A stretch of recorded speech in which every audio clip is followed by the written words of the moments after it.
नमस्कार, आप देख रहे हैं न्यूज़ वन इंडिया। मैं हूं आपके साथ ऋतु तोमर। बुलेटिन की शुरुआत करेंगे बड़ी खबर के साथ, जो कि लखनऊ से है, जहां पर पंचायत चुनाव को लेकर बीजेपी की रणनीति 5 से 10 मार्च तक बीजेपी के बड़े नेता गांव में बैठक करेंगे। गांव की बैठकों में बीजेपी के दिग्गज शामिल होंगे। 10 से 18 मार्च तक गांव में चौपाल लगाएंगे बीजेपी नेता। सरकार के मंत्री, संगठन के पदाधिकारी चौपाल लगाएंगे। पंचायत चुनाव को लेकर बीजेपी के दिग्गज गांवों में प्रवास करेंगे। तो पंचायती चुनावों को लेकर बीजेपी ने अपनी कमर कस ली है, रणनीति एक बनाई है बीजेपी के। बता दें आपको कि बीजेपी के द्वारा एक नई रणनीति बनाई गई है, जिसमें 5 से 10 मार्च तक बीजेपी के बड़े नेता गांवों में बैठक करेंगे और गांव के बैठकों में बीजेपी के दिग्गज नेता भी शामिल होंगे और इसके साथ ही संगठन मंत्री शामिल होंगे, प्रभारी शामिल होंगे। 10 से 18 मार्च तक गाँव में चौपाल लगाएगी बीजेपी, जिसके जरिए साधने की कोशिश होगी ग्रामीणों को। तो ग्राम पंचायत जिसके चुनावों को देखते हुए बीजेपी अब चौपाल लगाने वाली है। तो सरकार के मंत्री, संगठन के पदाधिकारी ये चौपाल लगाएंगे और बताएंगे कि आखिर सरकार ने क्या क्या योजनाएं उनके लाभ के लिए चलाई है और किस तरीके से विकास के लिए काम किए हुए हैं। तो पंचायत चुनावों को लेकर बीजेपी के दिग्गज गांव में अब प्रवास करने वाले हैं। तो ब्यूरो चीफ आदित्य द्विवेदी इस वक्त हमारे साथ जुड़े हुए हैं ज्यादा जानकारी के साथ।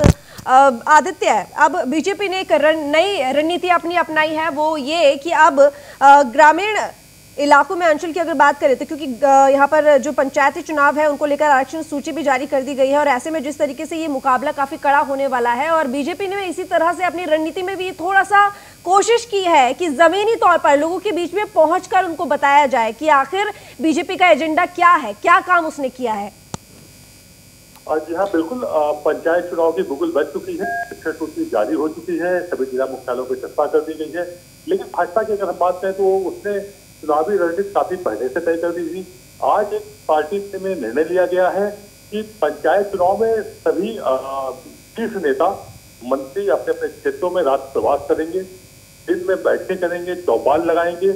लोगों को सरकार की जो उपलब्धियां हैं, केंद्र सरकार रही हो या राज्य सरकार रही हो, उपलब्धियां उनको बताई जाएंगी और ग्राम प्रधान स्तर से यानी हर ग्राम पंचायत में पहुंचेंगे, वहां पर अपनी बात करेंगे और अपने जनाधार को मजबूत करने की कोशिश करेंगे। जी बिल्कुल, क्योंकि ये भी कहा जा रहा है कि सरकार के जो मंत्री हैं, संगठन के पदाधिकारी हैं, बड़े बड़े दिग्गज नेता भी इस बार लोगों के बीच में पहुंचने वाले हैं, प्रवास करने वाले हैं। हाँ जी हाँ, क्योंकि पंचायत चुनाव है उसमें पहली बार भाजपा ने कमर कसी है इस स्तर पर कि वो हर ग्राम पंचायत में अपनी दस्तक देना चाह रही है और टारगेट दिया गया है। अगर जो भी मंत्री प्रभारी हैं जिन जिन जिलों के, उनको टारगेट दिया गया है कि किसी भी सूरत में यहाँ पे इतने ग्राम पंचायत, इतनी हमें ग्राम प्रधान चाहिए ही चाहिए हैं।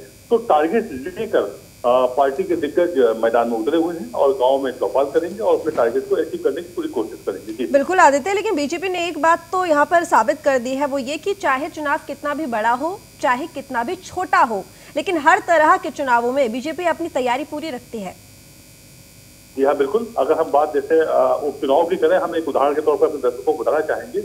उपचुनाव में जब 7 सीटों में से 6 भाजपा ने हासिल की थी, हालांकि पहले भी भाजपा की उनमें से 6 सीटें थी, उसके बाद एक देखने वाली बात ये थी कि किसी की शहर में या मुख्यालयों में कोई जश्न बहुत बड़े स्तर नहीं बनाया गया था। अगले दिन अगर हम बात करें तो संगठन मंत्री सुनील बंसल वो आगरा में बैठक ले रहे थे, उसके बाद वो मेरठ में बैठक ले रहे थे, यानी वो अपने टारगेट की तरफ बढ़ रहे थे, ना कि वो उपचुनाव जीत गए थे तो जश्न मना रहे हों। बिल्कुल, उसी का नतीजा है कि अब ग्राम पंचायत में चौपालें लगाई जाएंगी, टारगेट को अचीव किया जाएगा। तो भाजपा का लक्ष्य बिल्कुल ठीक साथ है, उनको मालूम है मेरा लक्ष्य क्या है और उसको हासिल करना है। चलिए, बहुत शुक्रिया आपका तमाम जानकारी के लिए आदित्य। बुलंदशहर से खबर है, जहां पर शिकंजे में 50,000 का इनामी बदमाश ठेर। तो बता दें आपको कि अब माफ कीजिएगा कि गिरफ्तार कर लिया गया है 50,000 का इनामी बदमाश। आगरा एसटीएफ और नरोरा पुलिस की संयुक्त कार्रवाई, बदायूं से साथ ही बदमाश के साथ पुलिस ने गिरफ्तार किया। इनामी वेद प्रकाश और अशोक लूट और हत्या की वारदात को अंजाम देते थे और काफी समय से वांछित चल रहे थे। बदमाश की निशानदेही पर चोरी की 2 बाइक और 50,000 की नकदी बरामद की गई है। तो मुखबिर की सूचना पर आगरा एसटीएफ और नरोरा पुलिस ने ये बड़ी कार्रवाई की और अब ये पुलिस के गिरफ्त में है, शिकंजे में है। ये बदमाश, तो आपको बता दें कि 50,000 रुपए का इनामी बदमाश अब पुलिस की गिरफ्त में। काफी समय से कई मामलों में वांछित चल रहा था, पुलिस तलाश भी कर रही थी, लेकिन अब पुलिस की गिरफ्त में। तो आगरा एसटीएफ और नरोरा पुलिस की ये संयुक्त कार्रवाई, बदायूं से साथ ही बदमाश के साथ पुलिस ने गिरफ्तार किया है इस बदमाश को। तो अशोक कुमार संवाददाता इस वक्त हमारे साथ जुड़े हुए हैं। अशोक, 50,000 का इनामी बदमाश पुलिस ने गिरफ्तार कर लिया है, काफी समय से वांछित चल रहा था, किस तरीके से इस पूरी कार्रवाई को अंजाम दिया है पुलिस ने? बिल्कुल, तो आपको बता दें आगरा एसपी और नरोदा पुलिस ने संयुक्त कार्रवाई की है। 50,000 रुपए का ये बदमाश था बेहतर था, तो इसका बदायूं से उसके साथी अशोक के साथ गिरफ्तार किया गया है। इस पर इसका एक इनामी प्रकाश के साथ मिलकर 29 दिसंबर को नरोदा में की थी लूट एक व्यापारी की लूट करी थी, जिसकी हत्या करनी थी गोली मारकर। इसको तो व्यापारियों आक्रोश का लगातार इस पर कार्रवाई करी जाती थी, सवाल और निशान बुलंदशहर की पुलिस पर खड़े हो रहे थे। संयुक्त कार्रवाई की गई है, बड़ी कार्रवाई हुई है। ये आरोपी गिरफ्तार किया गया है। 50,000 रुपए का इसका नगद इनाम घोषित किया गया था बुलंदशहर पुलिस के माध्यम से। चलिए, धन्यवाद तमाम जानकारी के लिए आपका। सुल्तानपुर से खबर है, जहां पर सिपाही के घर हुई लाखों की चोरी, परिवार की गैर मौजूदगी में चोरों ने हाथ साफ किया। सपरिवार संग पैतृक गांव गया हुआ था सिपाही, वापस लौटने पर चोरी की जानकारी मिली। सूचना के बाद मामले की जांच में पुलिस जुटी हुई है। तो पुलिस ने कई संदिग्धों को हिरासत में लिया है। नगर कोतवाली के कस्बा पांचोपेरन की ये पूरी घटना है। तो जब सिपाही अपने परिवार के साथ पैतृक गांव गया हुआ था, उस वक्त चोरों ने इस वारदात को अंजाम दिया और लाखों की चोरी सिपाही के घर से की। यानी कि लाखों की लूट चोरों ने की, हाथ साफ किया परिवार की गैर मौजूदगी में। हालांकि पुलिस इस पूरे मामले की जांच में जुटी हुई है और कुछ संदिग्धों को भी गिरफ्तार किया है पुलिस ने। तो सुल्तानपुर से खबर आपको बता रहे हैं। सुल्तानपुर की अगर बात करें तो नगर कोतवाली के कस्बा पांचोपेरन की ये घटना है।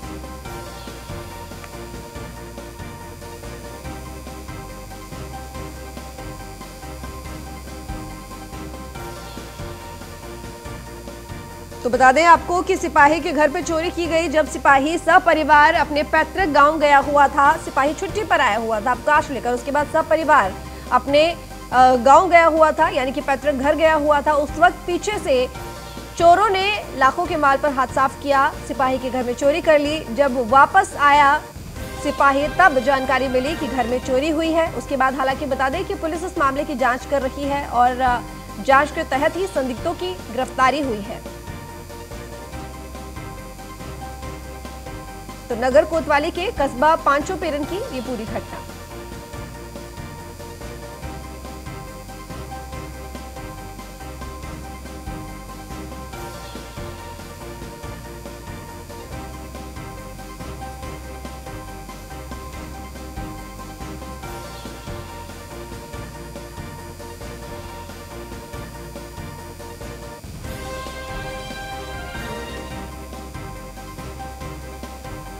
तो सिपाही छुट्टी लेकर आया हुआ था, यानी कि अवकाश लेकर अपने घर और सपरिवार यानी कि अपने पूरे परिवार के साथ पैतृक गांव गया हुआ था, जिस वक्त पीछे से चोरों ने सिपाही के घर पर हाथ साफ किया और लाखों की चोरी करी।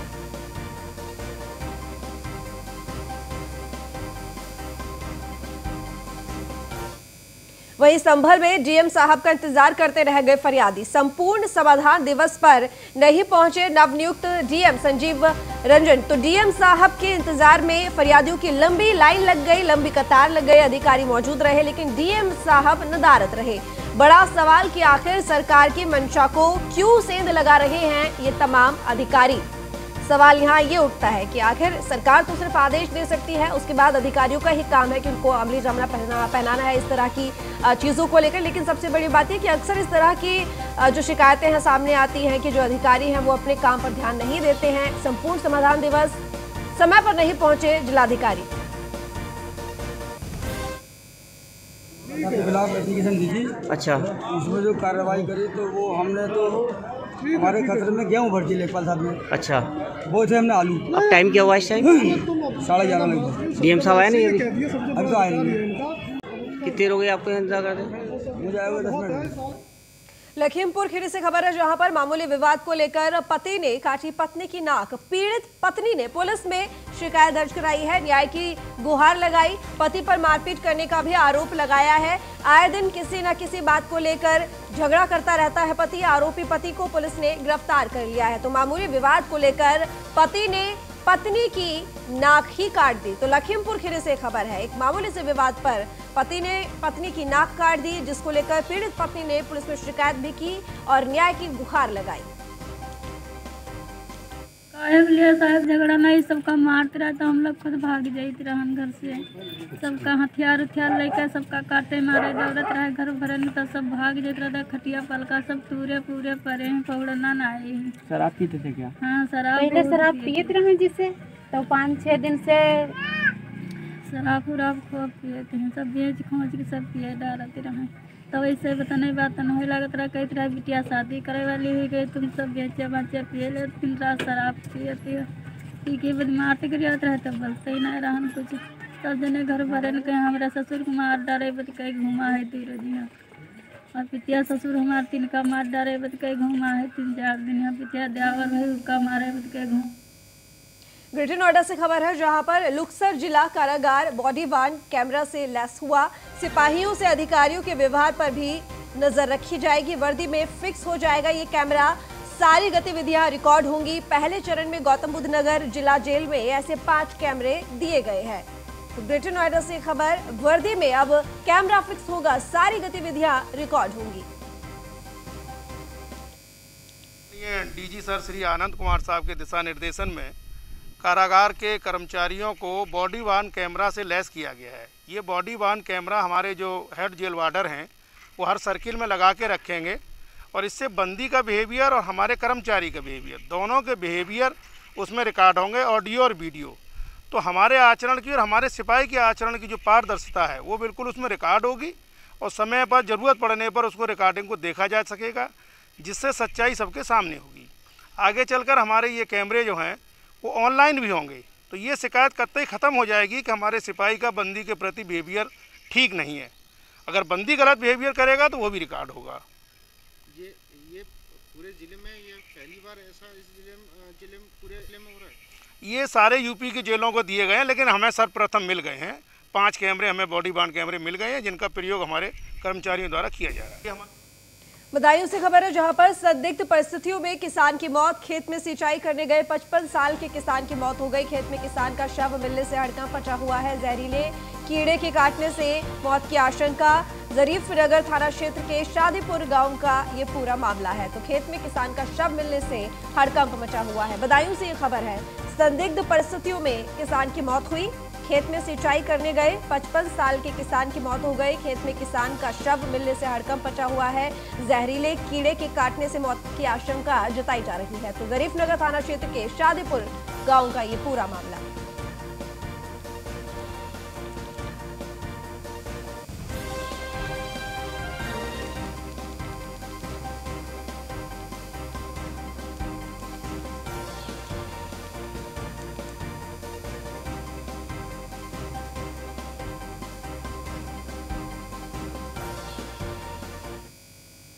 वाराणसी से खबर, जहां पर वकील ने एसएसपी को चिट्ठी लिखी। वकील ने चिट्ठी लिखकर घुड़सवारी के प्रशिक्षण की बात कही।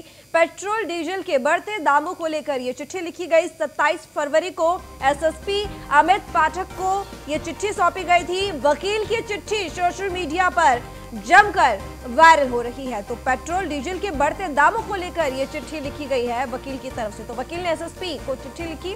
वकील ने चिट्ठी लिखकर घुड़सवारी के प्रशिक्षण की बात भी कही। मिनट से खबर है, जहां पर पुलिस की बदमाशों से मुठभेड़ हुई। 25,000 का इनामी बदमाश मुठभेड़ में घायल हुआ। घायल बदमाश को पुलिस ने अरेस्ट कर लिया है।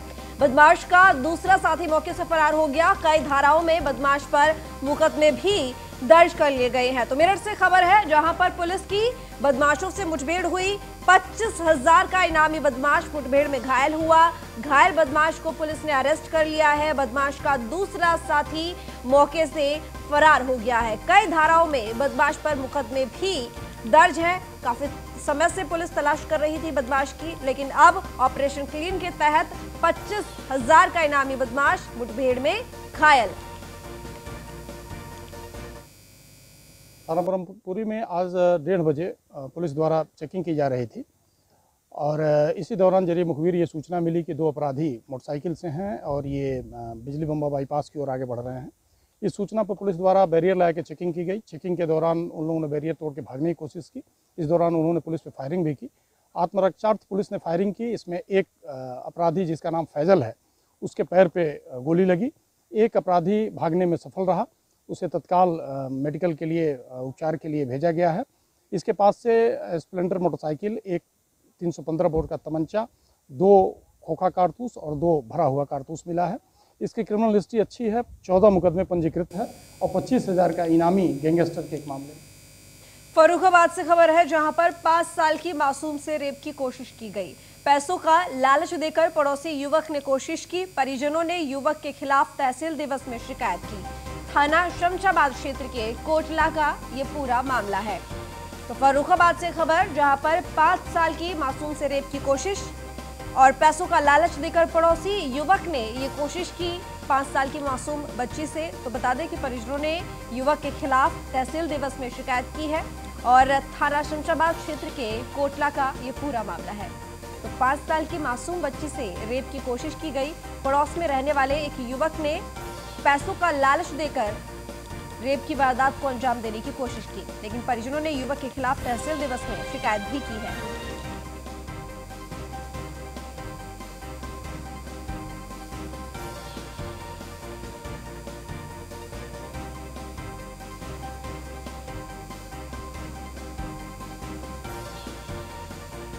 फर्रुखाबाद से खबर 5 साल की एक मासूम बच्ची से रेप की वारदात को अंजाम देने की कोशिश। इसका आरोप बच्ची के ही पड़ोस में रहने वाले युवक के ऊपर लगा है। बताया जा रहा है कि पैसों का लालच देकर पड़ोसी युवक ने रेप करने की कोशिश की लेकिन नाकामयाब रहा। हालांकि परिजनों ने युवक के खिलाफ तहसील दिवस में शिकायत कर दी है। मामले की जांच की जा रही है। तो थाना शमशाबाद क्षेत्र के कोटला का ये पूरा मामला है।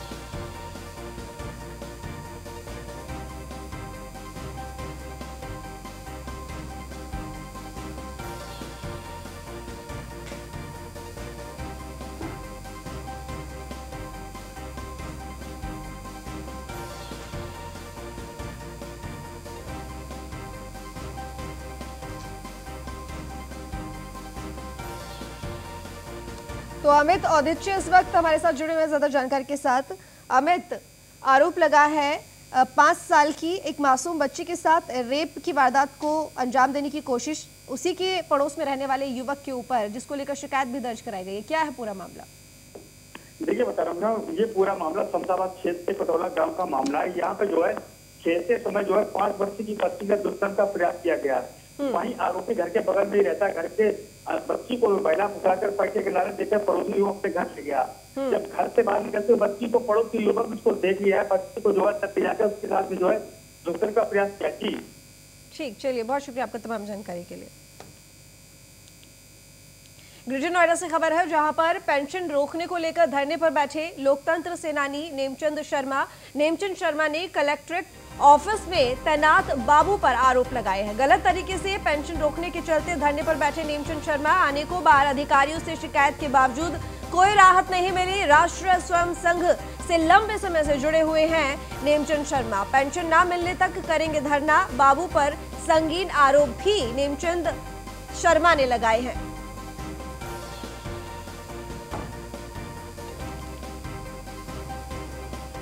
तो पेंशन रोकने को लेकर धरने पर बैठे हुए हैं लोकतंत्र सेनानी नेमचंद शर्मा।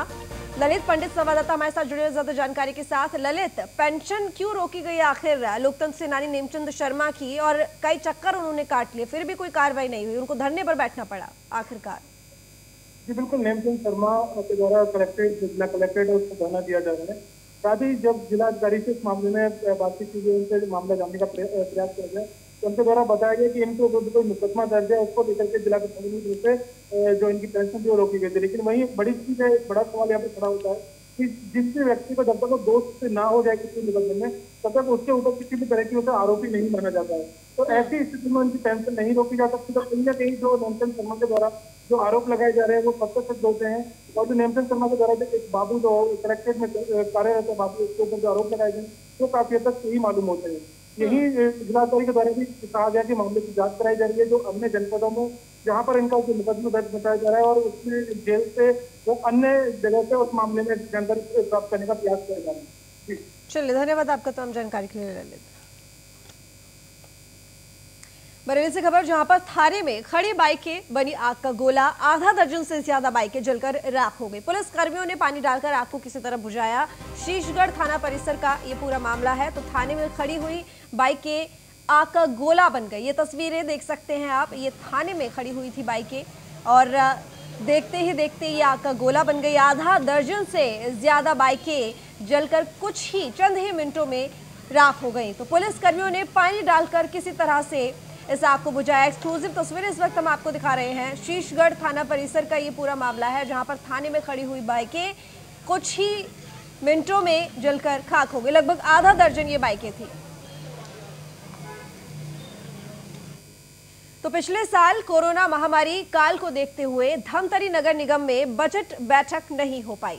वहीं साल भर बाद 5 मार्च को नगर निगम में बजट बैठक होना है। ऐसे में विपक्ष विभिन्न मुद्दों में सत्ता पक्ष को घेरने की तैयारी में है, जिसके चलते इस बार कोरोना के कारण बैठक निरस्त ना हो, इसके लिए विपक्षी पार्षदों ने बजट बैठक में सुरक्षा को लेकर सत्ता पक्ष को पीपीई किट मुहैया कराने की मांग की है। विपक्ष के पार्षदों का कहना है कि निर्वाचन के बाद से आज तक बैठक के ना हो पाने से जनता के समक्ष सभी पार्षदों को जवाब देने में काफी परेशानियों का सामना करना पड़ रहा है। ऐसे में कई दिनों से सामान्य सभा आयोजित किए जाने की मांग कर रहे हैं, लेकिन निगम प्रशासन हमारी मांग को बार बार अनदेखा कर रहे थे और कोरोना वायरस का निरंतर बहाना बनाया जाता रहा। नगर निगम में हम निर्वाचित होने के बाद 15 महीना लगभग होने को जा रहे हैं। 15 महीने से ही हम लगातार निगम में शहर के विकास के लिए सत्ता के जो बैठे दल के प्रमुख हैं, अधिकारियों से विकास की बात करना चाहते हैं, लेकिन ये केवल एक ही बहाना करते हैं कि कोरोना कोविड-19 चल रहा है और उन्होंने धमतरी का 1.25 साल स्वर्णिम अवसर जो मिला था वो पूरी तरह ख़त्म हो गया। 1.25 साल। और आज जब 5 तारीख को सामान्य सभा होने जा रही है, फिर ऐसा कुछ लोगों से ऐसा जानकारी मिल रही है। नगर निगम के निर्वाचन के पश्चात से आज लगभग 1.25 साल बीत चुके हैं। सामान्य सभा की मीटिंग नहीं हुई और इसके लिए हमारे नेता प्रतिपक्ष आदरणीय नरेंद्र रोहरा जी के नेतृत्व में हम सब ने लगातार अनवरत रूप से 1.25 महीने से इनसे नगर निगम के जिम्मेदार जनप्रतिनिधि अधिकारियों से मांग कर रहे हैं। तत्पश्चात एक प्रक्रिया है बजट पास कराना, वित्तीय वर्ष की अनिवार्य प्रक्रिया है, उसके तहत बजट हो रहा है। अब उसमें सामान्य सभा से संबंधित मुद्दे, जनहित की आवाज़। फिलहाल इस बुलेटिन में इतना ही। देखते रहिए न्यूज़ फॉर इंडिया।